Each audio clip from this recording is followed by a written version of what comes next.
nous sommes le lundi 7 novembre, il est 8h du matin, quelles sont les nouvelles forestières et botaniques? On avait vu la dernière fois le livre Forêt des racines et des hommes, mais on n'avait pas encore exploré le Vue sur la toile numéro 180. Découvrez les articles, vidéos et podcasts qui ont attiré notre attention ces dernières semaines. À la une cette semaine... Oui, à la une cette semaine, dans la forêt des Vosges, nous avons écouté la symphonie de la nuit par Reporter. Ah, on va commencer par ça. On va pas lire l'intro parce qu'elle est à chaque fois répétée. Ah ben voilà, l'audio-naturaliste Marc Namblard, équipé de son micro dans la forêt vosgienne. Très bien, donc on est chez Reporter qui sous-titrait le média de l'écologie. Si on va voir tout en bas, Reporter est un média indépendant dédié à l'écologie sous toutes ses formes. Le journal est géré par une association d'intérêt général à but non lucratif. Bien en arrière, hein, le son. Donc pas d'actionnaire, équipe de journalistes professionnels, journal en accès libre sans publicité, financé à 97% par les dons de ses lecteurs. Donc ils ont écouté la symphonie de la nuit. Feuilles qui craquent, bruit d'animaux, la forêt cache bien des choses quand la nuit tombe. Loin des villes et de ses lumières, nous sommes partis découvrir une forêt des Vosges, en compagnie d'un guide audio-naturaliste. Ouvrez grand vos oreilles. Ah, ce reportage s'inscrit dans notre série La balade du naturaliste, une randonnée à la découverte d'une espèce ou d'un milieu exceptionnel, en compagnie d'une ou d'un passionné. Alors attendez, est-ce qu'on va lire la chronique ? Mettons pause. C'est où ?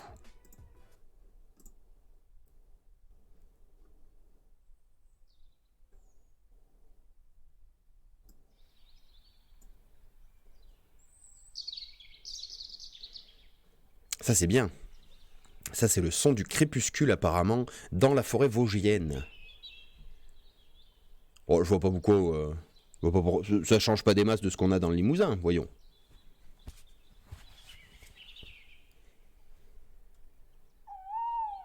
Bon d'accord, j'ai rien dit. Il a réussi à avoir une chouette en gros plan. Mais ça a l'air d'être un montage en plus. Non ? Ça pourrait être un montage. Ça c'est un chevreuil. Pour ceux qui se demandent et qui n'ont pas l'habitude de l'écouter.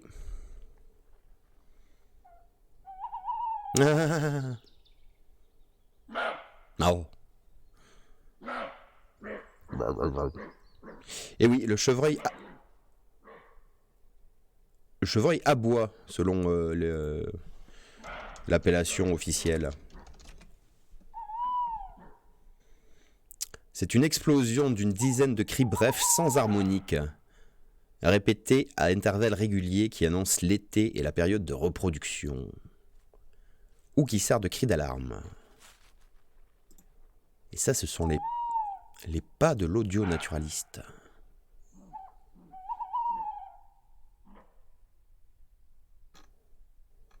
C'est ce monsieur. Oh, vous avez une bien belle parabole, monsieur.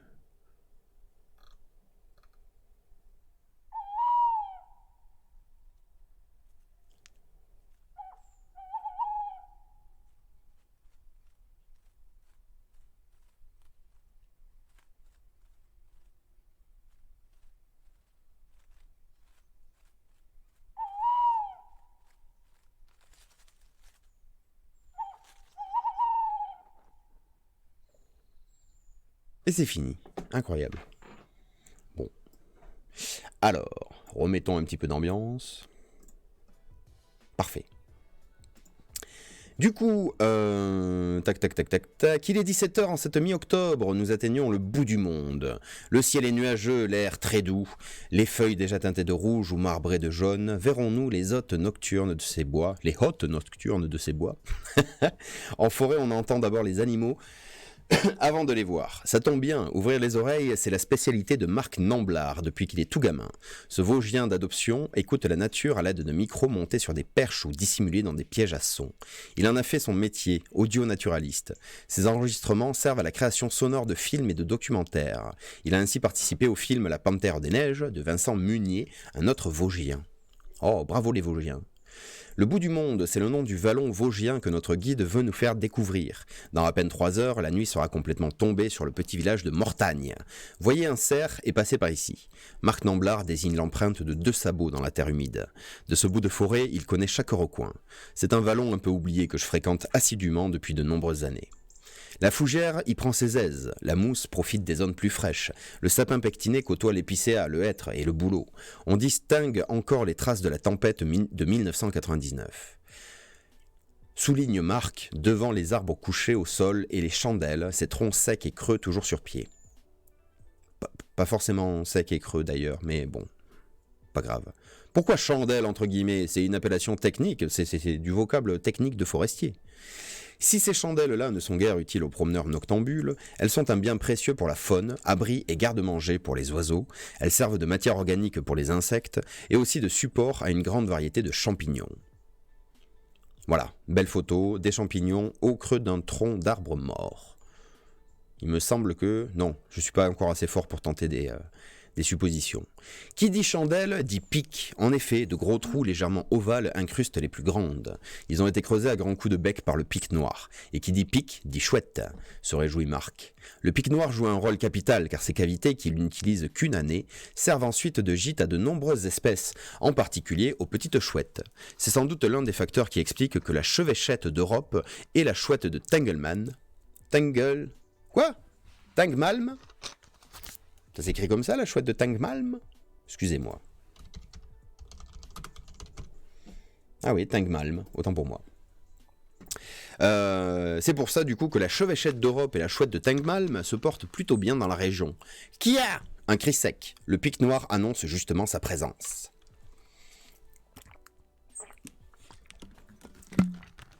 Une bande de mésanges noirs et de roitelets zinzinulent dans les arbres. Ah oui, carrément, zinzinule. Zinzinuler, verbe intransitif, pousser son cri. Bon, bravo. Quel champ lexical. Du coup, les mésanges noirs et les roitelets zinzinulent dans les arbres. Les arbres. Titi. À cette époque, les petits passereaux mangent beaucoup pour faire des réserves avant la période froide. Ils se déplacent souvent en groupe, ce qui est plus sécurisant. À quelques pas, dans une clairière couverte de fougères d'un jaune doré, se dresse l'arbre totem de Marc, un gros tronc de résineux mort coiffé d'une jolie crinière de lierre. Un matin, j'arrive par le chemin face à cet arbre et je remarque 2 branches de chaque côté du tronc.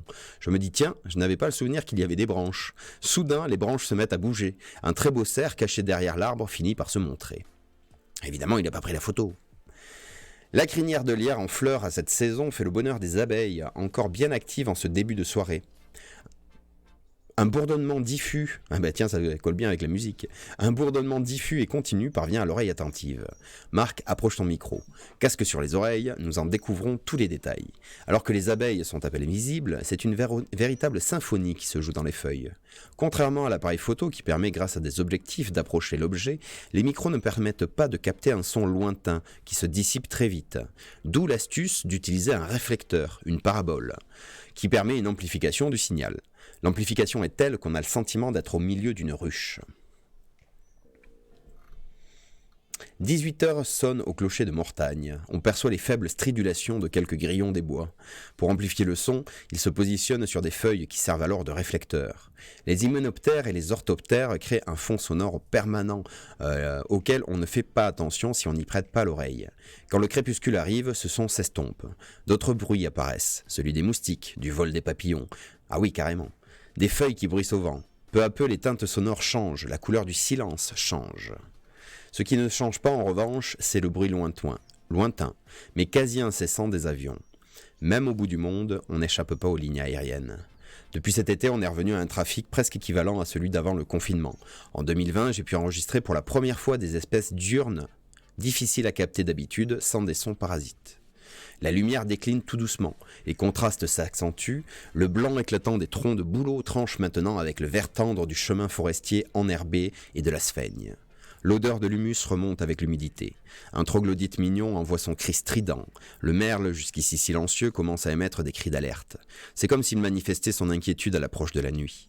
Sur tous mes enregistrements du crépuscule, ça ne loupe pas. Il y a toujours un merle qui crie. Avec le rouge-gorge, il fait partie des derniers oiseaux diurnes à se manifester.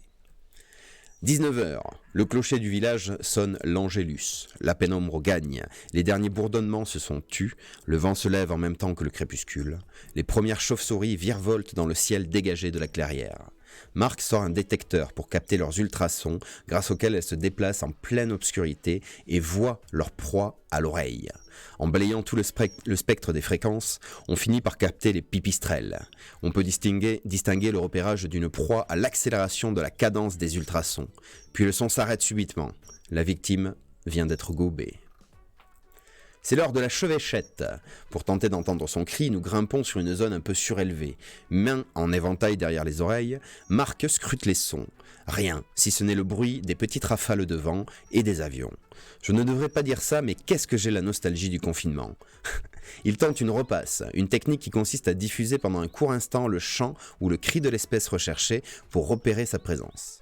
Elle est utilisée par les ornithologues et scientifiques avec parcimonie et selon des procédures strictes pour éviter tout dérangement de la faune, notamment au printemps. Mais le vent est trop fort, il emporte le son dans le mauvais sens. Je l'ai entendu, mais elle est assez loin, trop loin pour qu'une oreille inexpérimentée puisse la capter. Les dernières sources de lumière ont disparu, la nuit commence. Nous n'entendrons rien de plus que la chevêchette ce soir. Elle ne chante qu'au crépuscule. Mais peut-être la chouette hulotte ? Ou bien l'effraie des clochers, qui parfois fréquentent le bois autour des villages où elles nichent. On redescend avec précaution par le chemin forestier. Contrairement à une idée reçue, l'être humain est une espèce qui ne se débrouille pas si mal dans l'obscurité. On a tendance à allumer très vite sa lampe de poche. Pourtant, sans nos yeux et sans lumière, notre acuité auditive est exacerbée. La nuit prend une autre dimension.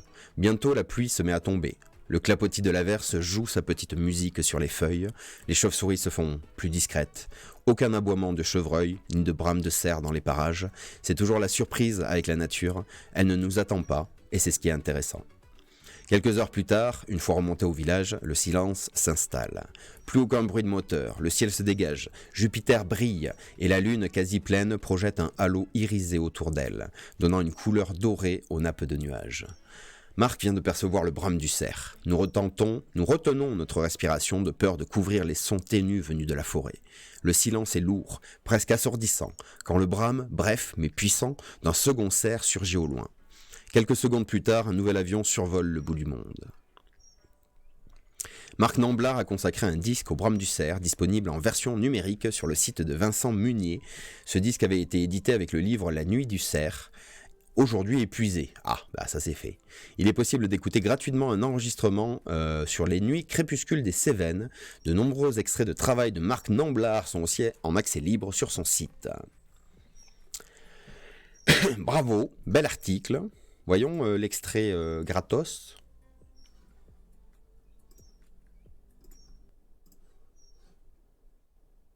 Je vais peut-être couper le micro extérieur pour l'extrait de La Nuit des Cévennes.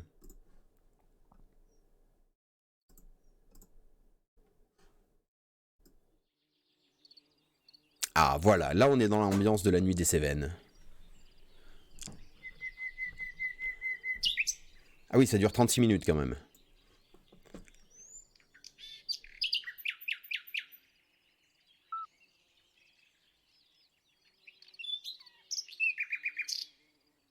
Ah oui, oui, oui, oui, oui. Là on a de la qualité, hein. Voyons si j'avance au hasard. Ah, quoi ? J'ai pas le droit d'avancer ? J'ai le droit d'avancer que si je suis inscrit. C'est scandaleux. Poup.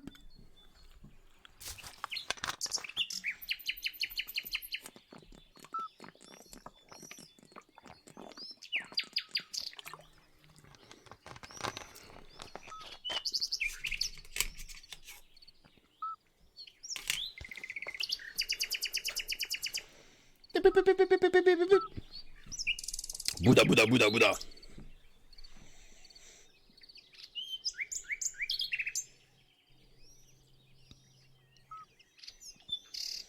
Je me demande s'il y a un copyright sur ce morceau. On a les droits ou pas ? Pip. Ah, j'aurais cru. Bon, eh ben écoutez, c'est très bien. Bravo, monsieur Namblard, c'est cela. Audio naturaliste, ils ont dit au début. Secours, c'est très long. Audio naturaliste, tout à fait. Voyons s'il fait des sorties. remettons un peu de musique. Beaucoup trop fort. Voilà. Bon, je pense que tu risques pas grand chose, je suppose, à piquer ça. Non, c'était pas pour le piquer, c'était pour savoir si si YouTube allait péter un câble à la rediffusion. Parce qu'en fait, c'est bête à dire, mais c'est déjà arrivé. Alors, waouh, ça émerge d'un tréfonds de ma mémoire. C'est déjà arrivé que des gens qui travaillent dans le milieu naturaliste utilisent du son qu'ils avaient capté eux-mêmes, donc des rossignols, des merles, des choses comme ça, et que YouTube reconnaisse ça comme étant un morceau de copyright dans une compilation nature qui a été déposée chez, je sais pas moi, Universal ou un truc comme ça. Et donc, du coup, ils se sont retrouvés à avoir leur vidéo qui a sauté parce qu'il y avait un chant de merle. Et que le logiciel de reconnaissance considérait ça comme de la musique qu'il y avait déjà dans une autre compilation où il y avait un chant de merle. Et entre deux chants de merle, apparemment, le logiciel, il n'arrive pas à faire la différence. Incroyable, hein? Eh ben, exactement, Ganouche. Alors, je retrouverai une source si ça vous intéresse, parce que là, c'est vraiment de la mémoire, mais ça m'avait interloqué à une époque de me dire, mon Dieu, il y a des gens qui ont déposé des morceaux où il y a des chants d'oiseaux, ou des chants de baleines, ou du brame du cerf, enfin bref, des bruits naturels qui n'appartiennent à personne, et qui du coup, à cause de ce système de reconnaissance automatique de YouTube, pourraient prétendre avoir les droits sur plein d'enregistrements qui n'ont rien à voir avec eux. Enfin bon, c'est très étrange. Alors, Marc Namblard, il a un site quand même. Contact. Au secours.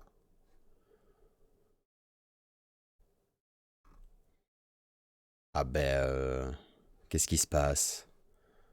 Monsieur Namblard, votre site patine dans la semoule, on dirait. Atelier sortie conférence.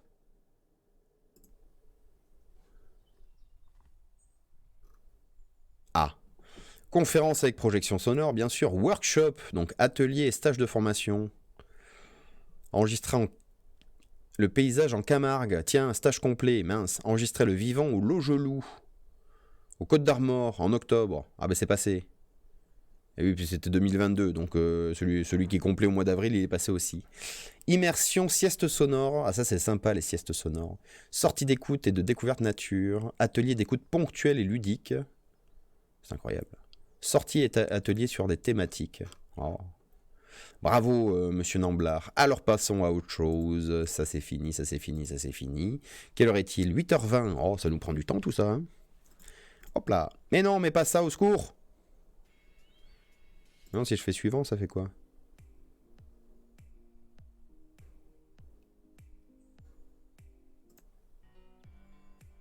Ouais. Oh, à la limite. On va voir si ça passe. Alors, reportage par reporter dans la forêt des Vosges avec la symphonie de la nuit, c'est fait. Qu'est-ce que je voulais voir là-dedans? Chaleur d'automne d'octobre 2022.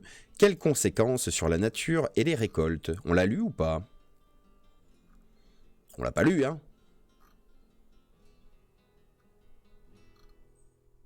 Si, on l'a lu. Je me souviens plus. Je sais plus ce qu'on a fait vendredi.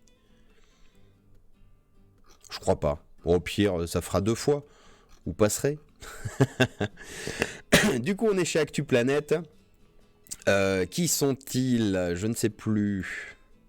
Où est-ce qu'on trouve les infos? Qui sommes-nous? Voilà, tout simplement. Actu.fr est née en février 2017. Elle rassemble au quotidien des hebdomadaires, des journaux gratuits et des pure players partout en France. Notre credo, l'information de proximité. Ça couvre 8 régions, plus de 100 médias, plus de 400 journalistes. L'information locale au service de ses lecteurs. D'accord. Eh bien, on va aller vous lire. Donc, chaleur d'octobre 2022, quelles conséquences sur la nature et les récoltes? Après un été sec, ce mois d'octobre présente des températures anormalement élevées, de quoi bousculer le cycle de développement des végétaux renforcé par le changement climatique. Des plants de tomates qui repartent dans le potager ou des arbres qui fleurissent en plein automne, peut-être vous êtes-vous déjà exclamé « Il n'y a plus de saison, ma chère madame !» Et à juste titre. Avec une température nationale moyenne supérieure à 4 degrés pendant 9 jours consécutifs, le mois d'octobre 2022 est en effet exceptionnel. Attendez, rembobiner.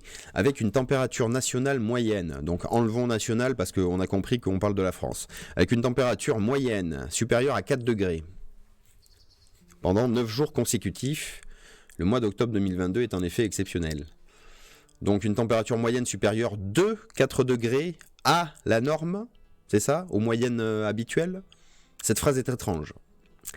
Bref, le mois d'octobre 2022 devrait même être le plus chaud jamais enregistré, alerté en début de semaine le climatologue et directeur de recherche au CNRS, Christophe Cassou. C'est quoi? Qu'est-ce qu'ils ont bloqué? Ah, voilà, écart à la moyenne quotidienne de référence 1991-2020. Donc je vous avais déjà dit, Météo France, généralement, pour définir la norme, on va dire, ils prennent 10 ans de mesure, donc la 91-2020, ça fait 10 ans, et ils font des moyennes sur cette période, et du coup, en faisant des moyennes glissantes, comme on appelle, on va prendre moyenne 91 de... Ah mais non, ça fait 20 ans là, qu'est-ce que je raconte? 20 ans, pas 10 ans. Et on va faire des moyennes glissantes, c'est-à-dire que tous les 10 ans, pouf, on décale de 10 ans. Donc là, c'est 91-2020, après ça sera 2000... Mais attendez, ça fait 30 ans ça. Oh là là, je suis fatigué. Oh, je suis tellement fatigué. Bon alors j'ai rien dit, on oublie l'explication. Oh, je suis malade, pardon. Bref, ce petit écart à la moyenne, qu'est-ce que ça nous montre? On va aller voir ça. Pourquoi je suis sur Twitter?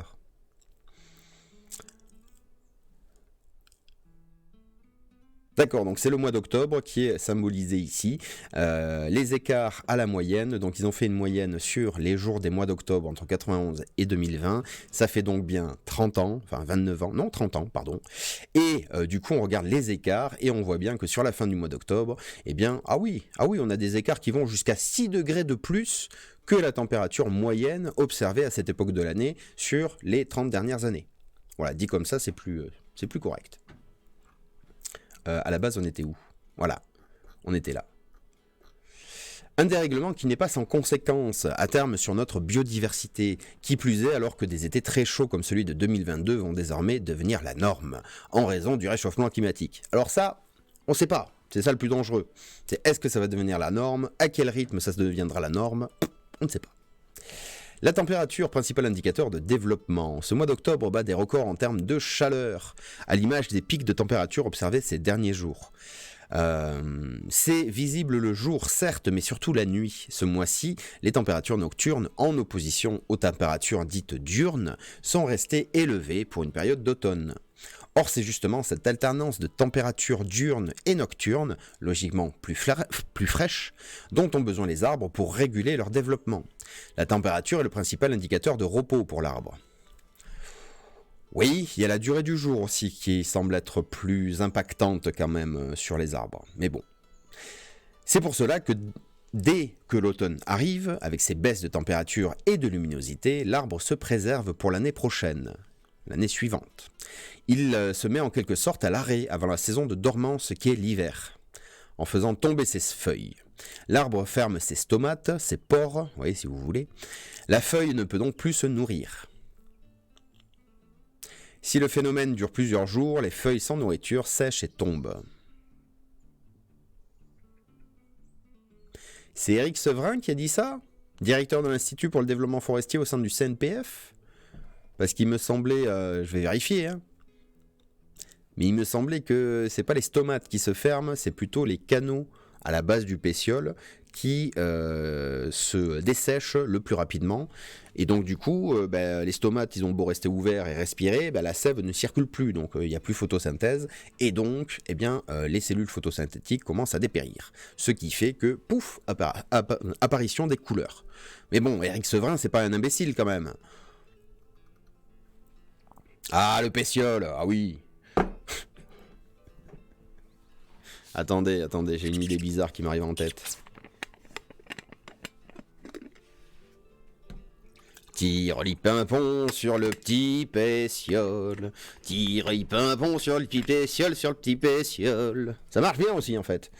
Il mériterait 2-3 ans de travail, mais quand même. Du coup, avec la saison estivale qui est rallongée, les végétaux sont bouleversés dans leurs repères et poursuivent tardivement la photosynthèse nécessaire à leur croissance. C'est un phénomène qu'on observe globalement avec le changement climatique. Les feuilles des arbres apparaissent plus tôt et tombent plus tard. C'est ce qu'on appelle dans le jargon technique un allongement de la durée de végétation. Si les conditions sont réunies, eh bien les arbres font des feuilles plus tôt ou les perdent plus tard. Et inversement, si les conditions sont plutôt austères dans l'année, on peut avoir une saison de végétation qui diminue. Mais apparemment, avec le réchauffement climatique, on va plutôt vers une augmentation de la période de végétation, sachant qu'on avait vu ici même sur cette chaîne que l'augmentation des températures à court terme et dans un ratio de 1 à 2 degrés, je ne sais plus exactement, c'est plutôt bénéfique pour les arbres, parce qu'ils vont faire plus de photosynthèse, d'une certaine manière. Parce que, du coup, augmentation de la température, un petit peu, ça rallonge la durée de végétation un petit peu, et c'est un gain de production, on va dire, pour l'arbre. Par contre, ça avait été démontré que, au-delà de 2, je ne sais plus exactement le niveau, mais au-delà, on va dire 2 degrés de réchauffement, bien, le bénéfice qui a été amené par l'allongement de la période de végétation, eh bien, est perdu s'il y a un trop grand allongement, parce que du coup, l'arbre doit mettre en place, ou les plantes en général, hein, doivent mettre en place des stratégies de résistance à cette augmentation des températures. Voilà. Donc il y a un passage, c'est un peu, en fait, voilà. Le réchauffement climatique pour les plantes, c'est un peu comme l'alcool avec les êtres humains. Au début, il y a une phase en mode euphorie sympathique, on devient le mec le plus intelligent du monde, ou la fille d'ailleurs. Et après, il y a la phase de descente, vous voyez, où là, on est la personne la plus lourde du monde. Oh, quelle belle analogie. Du coup, ce phénomène est d'autant plus marqué qu'on voit le niveau de CO2 augmenter dans l'atmosphère en raison de l'activité humaine. Or, le CO2 agit comme un fertilisant pour les végétaux. Du coup, ça vient rajouter à ce que je disais avant. Si on a une période de végétation qui est plus grande, plus longue, donc les arbres peuvent faire de la photosynthèse plus longtemps dans l'année, et qu'en plus, il y a plus de CO2 dans l'air, donc c'est plus facile de capter ce CO2 qui est nécessaire à la photosynthèse, eh bien on a un gain de productivité, ou en tout cas de production de biomasse, chez les plantes, au début du réchauffement et de l'augmentation du CO2 dans l'air. Mais il y a plein d'expérimentations qui ont démontré que si on augmente trop la température et qu'on augmente trop le CO2 dans l'air, il y a un moment, même les plantes, elles disent oh, c'est bon, moi je vais ailleurs. Des fleurs tout au long de l'année et des fruits et des légumes d'été encore sur les étals à la fin de l'automne, une bonne nouvelle finalement? Pas vraiment, poursuit Joël Guyot, qui pose la question des ressources en eau. Après un été très sec, on devrait normalement avoir plus de pluie lors de la période automnale, mais ce n'est pas le cas. Entre la canicule et la sécheresse, la végétation, et en particulier les arbres, ont énormément souffert cette année en raison du manque d'eau nécessaire à leur développement, au même titre que le soleil ou les températures adaptées. Aussi, tout l'avantage d'une belle saison de végétation est gommé par la sécheresse qui sévit encore. Car quand bien même il pleuvrait abondamment, les sols très secs empêchent l'eau de s'infiltrer en profondeur, et plus il fait chaud, plus l'eau s'évapore vite et la sécheresse persiste. C'est quoi? Une carte du territoire national encore très sec. Comme le prouve le site gouvernemental ProPluvia, c'est rigolo ça. La cartographie, qui cartographie le niveau de sécheresse et les restrictions en vigueur sur le territoire, la moitié ouest de la France et la Corse sont toujours en situation d'alerte à la date du 26 octobre. C'était il y a 2 semaines. Voilà quoi. On peut la voir cette carte? Non? ProPluvia carte. Image. Où êtes-vous? C'était laquelle Ah, mais ils en font plein. Ah non, si on fait 26 octobre, ça marche direct là. Bon, on va peut-être aller sur leur site, ça sera plus facile. Carte des arrêtés au 7 novembre. Pourquoi ça marche pas? Pourquoi on voit que dalle? Bravo. Ah, il clique partout. Je suis impatient. Oui, il est marqué télécharger, on télécharge. Ah, on va laisser le site de ProPluvia réfléchir. Fenêtre pop-up bloquée. Comment ça?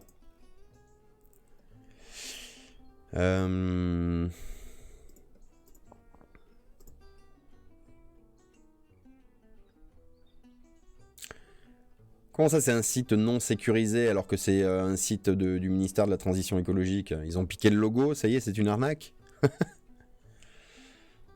Mais reste là. On va faire ça. On la refait à moins crispé. C'est là qu'il a un virus. C'était un faux site. Oh là là, Propluvia, mais... Ah! Il se passe quelque chose.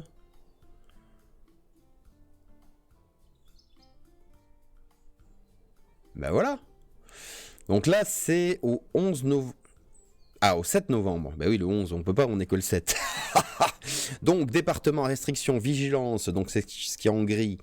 Alerte, réduction des prélèvements, alerte renforcée et crise, donc on va du jaune au rouge. Et on peut voir... Ah ouais, ah oui. Donc là, pour info, le bassin de la Garonne, hein, très très agricole, mine de rien. Et il y a encore des restrictions en Bretagne et en Vendée. Mais qu'est-ce que c'est que ce bazar? Il paraît que c'est la tempête en Bretagne. On tient pas ses promesses, les Bretons? Bon, après, dans le sud-est, on a envie de dire que c'est un petit peu plus normal. Et mine de rien, bon, la Corrèze est épargnée. Le 87 est en alerte, la Haute-Vienne, hein, en crise. Arrêt des prélèvements non prioritaires, y compris des prélèvements à des fins agricoles.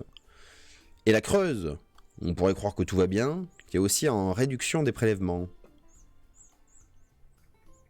C'est sec. Et la Corrèze, rien du tout. Ah ouais? Pourtant, c'est le même bassin versant, les trois, là, non? Je suis pas sûr. Bref, quelle heure est-il? 8h34, parfait, on va aller voir autre chose. On avait fini? Attendez, je sais même pas si on avait fini. On n'avait pas fini du tout. Des récoltes amoindries, de moins 30 à moins 50% de légumes en moins par rapport à l'année dernière. Christophe Suranchaud fait partie des agriculteurs affectés par cette météo exceptionnelle de 2022. Poireaux, céleri, pommes de terre ou carottes, les récoltes ont largement pâti de ce calendrier naturel bouleversé. Les rendements ne sont pas au niveau de nos attentes. Les plantes ont souffert de la chaleur et de la sécheresse. Même son de cloche du côté de l'interprofession de la filière des fruits et des légumes frais, l'Interfel. Oh, de façon générale, les légumes ont eux aussi souffert de la sécheresse. Même cause, mêmes effets, on observe cette année une légère baisse des volumes. Pour le mois de novembre, Interfel estime également qu'après cet été sec, les pluies ont été bénéfiques pour les produits, calibre, qualité, même si un léger déficit pourrait encore perdurer. Bravo! Mais l'organisme se veut plus rassurant. Les fruits et les légumes d'automne-hiver seront quand même bien présents sur les étals en octobre. Pour pallier à ces mauvaises récoltes et prévoir celles des prochaines années, Christophe Suranchaud réfléchit déjà à de nouvelles installations. Autre solution, cultiver d'autres espèces de fruits et de légumes plus résistants à ces températures. Bravo Christophe, bonne réflexion. En croisant les doigts pour que l'hiver et le gel ne viennent pas alourdir la situation, cet été 2022 a provoqué de gros dégâts, à savoir un dépérissement important et une mortalité élevée des arbres. Ce phénomène survient en période de sécheresse, lorsqu'il y a une rupture de la circulation de l'eau des racines jusqu'aux plus hautes branches. Cette rupture entraîne la création de bulles d'air dans des canaux conducteurs, ce qui peut provoquer la mort de l'arbre, qui n'est plus correctement alimenté en eau. Déjà affaiblis, les arbres doivent enfin faire face à la prolifération des parasites. Un certain nombre de champignons meurent habituellement de froid en hiver, mais là, avec les fortes chaleurs, ils continuent à se développer. Même chose pour les insectes nuisibles qui vont connaître plusieurs cycles de reproduction dans l'année. Impossible de savoir pour l'instant de quoi sera fait l'été 2023 et ce qui attend notre biodiversité. On va attendre d'abord de voir comment va passer l'hiver. C'est ce qui va dire si la situation se régule ou pas. Mais s'il est encore trop tôt pour savoir la météo des prochains mois, c'est bizarre cette phrase, on ne peut que s'inquiéter des effets à plus long terme sur la biodiversité. Il y a des effets directs comme la perte de feuillage ou la croissance ralentie, mais il y a aussi des effets à plus long terme qui ne dit pas que cet affaiblissement général de l'arbre au fil des années ne va pas avoir des répercussions critiques dans quelques années. Ah, les phrases à double négation, hein. Cet affaiblissement général de l'arbre, au fil des années, pourrait avoir des répercussions critiques d'ici quelques temps. D'autant qu'avec D'autant plus qu'avec le réchauffement climatique, on va assister à un décalage des saisons, avec des températures du mois d'octobre qui vont ressembler à celles de septembre à celles d'août, et ainsi de suite. On sait désormais que ces situations extrêmes vont devenir la norme. Le réchauffement climatique va donner des choses assez surprenantes qu'on ignore encore. Ah, ça va être trop bien.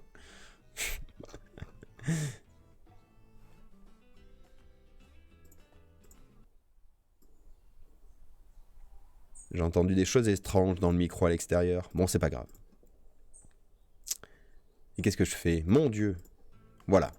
Très bien, du coup, c'était ActuPlanète avec... Oulala, bah, c'est long.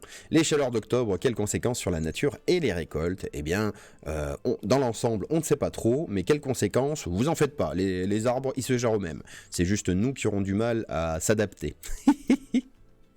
Ça c'est fait, Propluvia, on a été voir, elle a mis des cartes de la sécheresse, c'est fini aussi. Il est 8h38, on va continuer un peu la revue de presse. Qu'est-ce qu'on se fait? Ah, on continue, chaleur automnale, ah, c'est d'actualité. La faune et la flore jusqu'à en perdre la saison. Oh, lolilol, on est chez Libération, ils font des jeux de mots. Est-ce que c'est long? Oh, ça va. Décryptage, chaleur automnale, la faune et la flore jusqu'à en perdre la saison. Cycle de vie de plantes perturbées, comme ma diction, on la refait. Cycle de vie de plantes perturbées, migration des oiseaux chamboulés, parasites recrudescents, les températures élevées de cette fin octobre bouleversent tout l'écosystème. Le chant des cigales à Halloween. Et de quoi parlez-vous? Des oiseaux migrateurs qui oublient de prendre le départ, et des arbres fruitiers parés de fleurs printanières. La chaleur automnale, particulièrement exceptionnelle cette année, déboussole la faune et la flore, désynchronise les plantes, les animaux et les insectes. À tout niveau, ces températures sont le symptôme d'un monde qui se bouleverse. Alain Bougrain-Dubourg, président de la Ligue pour la protection des oiseaux, ne cache pas son inquiétude. On découvre la situation en même temps qu'on la vit, mais cette chaleur pourra déclencher des effets qu'on ne mesure pas encore. Ah, je suis tellement pas d'accord avec tout ce qui vient d'être dit dans ce passage, mais on en parlera à la fin. Premier signe de ce bouleversement, le départ retardé des oiseaux migrateurs qui déstabilisent leur organisation sociale et physiologique. Ah oui. Avec le réchauffement des températures, environ 1000 cigognes décident désormais de rester sur le pourtour méditerranéen au lieu de migrer vers l'Afrique. Pour les oiseaux qui ne prennent plus le départ, les vagues de froid brutales les cloueront au sol et mèneront, selon M. Dubourg, à des hécatombes. Ah, j'aime bien les prophètes. À l'instar de certaines hirondelles qui n'ont pas la capacité de partir du jour au lendemain. Cette migration chamboulée peut aussi entraîner une compétition pour la nourriture entre les oiseaux sédentaires depuis toujours et des oiseaux migrateurs qui restent plus longtemps. Ça, c'est une étude de l'université de Durham en Angleterre qui alerte. Le changement climatique pourrait faire disparaître la migration hivernale des oiseaux. Une situation aggravée par la désynchronisation entre la production de larves d'insectes et la naissance des poussins, qui induit moins de nourriture pour les oiseaux. Il y a une harmonie dans les contraintes millénaires de la nature. Il est certain que si l'on bouge les curseurs, il y aura des effets secondaires.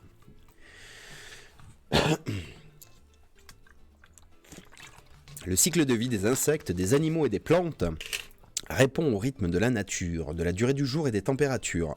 Tous se préparent à l'hiver grâce à des signaux annonciateurs comme une plus faible luminosité ou les premières fraîcheurs auxquelles ils sont plus ou moins sensibles.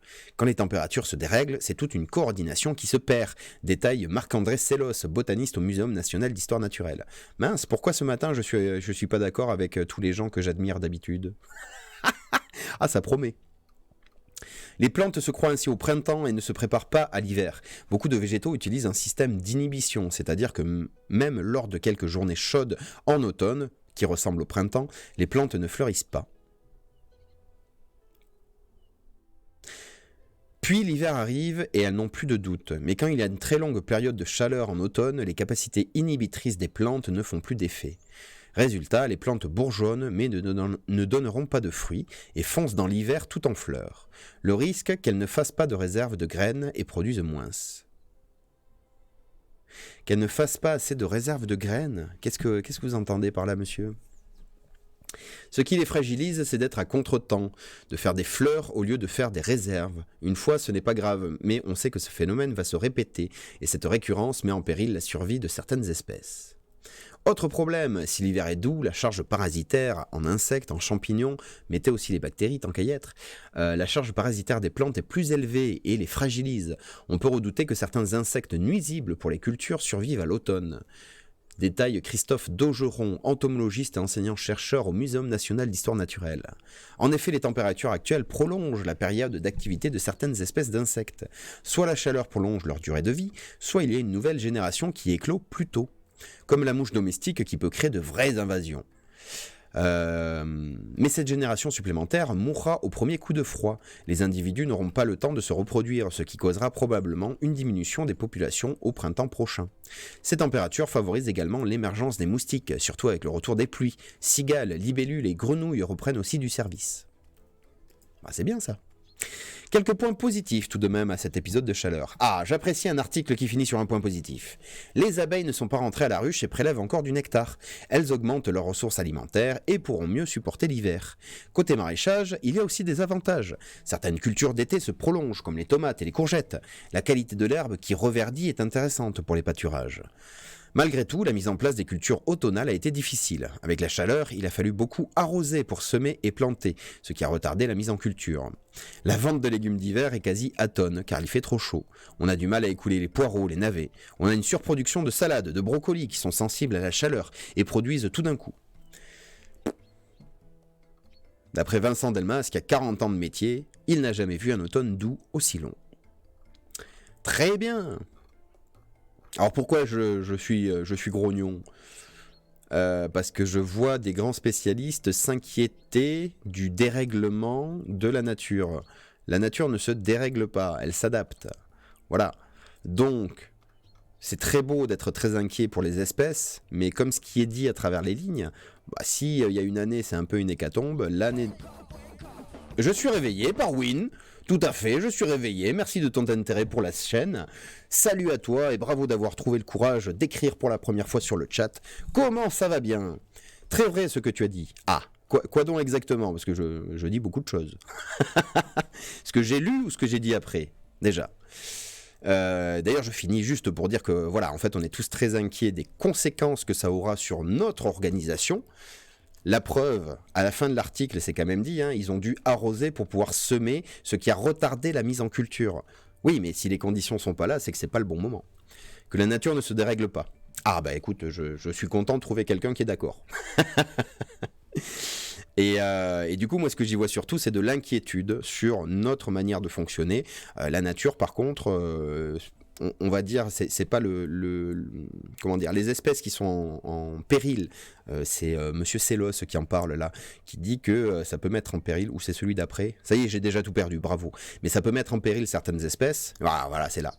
On sait que ce phénomène va se répéter et que cette récurrence met en péril la survie de certaines espèces. Eh bien, il y a certaines espèces, je ne sais pas auxquelles ils pensent, mais à mon avis, c'est pas ce dernier coup qui les met en péril, c'est bien d'autres accumulations, disparition des milieux, non-préservation des espèces, pollution atmosphérique ou pollution aquatique, qui les a déjà mis fortement en péril. Là, le changement climatique, ça vient peut-être leur mettre un dernier uppercut final, mais c'est la conséquence d'une accumulation de choses qui mettent la survie des espèces en péril. Bah, je pars du principe que la nature n'a pas de règles, il n'y a ni but, ni but de condition initiale. Enfin, dans ce contexte. Oui, alors c'est toujours délicat de parler de la nature sans essayer de parler de quoi que ce soit d'ailleurs, sans être un peu anthropomorphique. Et c'est vrai que la nature n'a pas de but, la nature n'a pas de règles, il y a juste un équilibre des relations qui se fait à certains moments.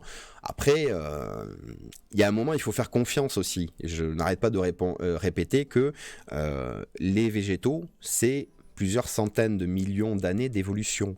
Les végétaux ont dans leur code génétique la connaissance de moments climatiques qui étaient bien plus chauds que ce qu'on vit actuellement. L'interrogation qu'on peut avoir, c'est est-ce que ces adaptations, en tout cas ce codage génétique, il va s'exprimer, il s'est déjà exprimé, ou alors il n'est pas capable de s'exprimer assez pour supporter ce qu'on est en train de vivre. Ça, c'est la grande inconnue. Mais bon, il y a un moment, il faut quand même faire confiance à des plantes qui sont là depuis 10 fois plus longtemps que nous sur cette planète. Et à travers ce texte, tout ce que je vois, c'est que nous, par contre, on a du mal à s'adapter. Oh, la belle image, dis donc, on va garder ça comme miniature. C'est où ?